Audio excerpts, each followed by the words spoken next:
ekyenjawulo ekiteekebwateekebwa era ekituufu kiri nti ng'ennaku z'omwezi 6 omwezi ogujja essaza lino lwe lijaguza emyaka 25 bukyanga litandikibwawo.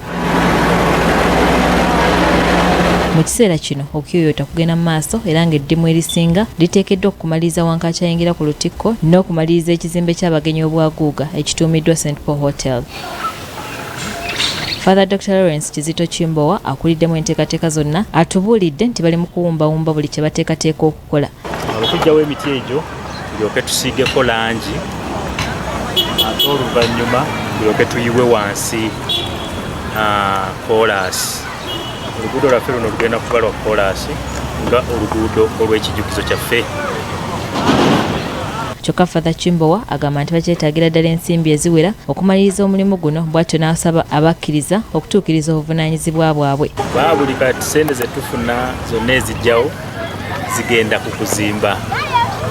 Tukyalina obwetaavu bungi nnyo naddala ku metal work, emirimu egyekwatagana n'ebyuma, gates zino zonna ze twawodalinga tetunnazisasula, seminti bingi n'ebyamasannyalaze okuwayalinga ekituuti ekyo si muzannyo, byonna bikyetaagisa.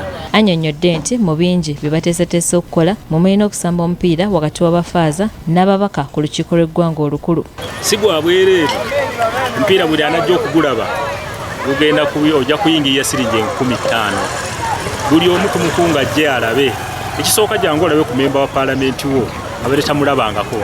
Jangu omulabe nti naye muntu nga ggwe asobola okudduka ku kisaawe, asobola okuzannya ku mupiira.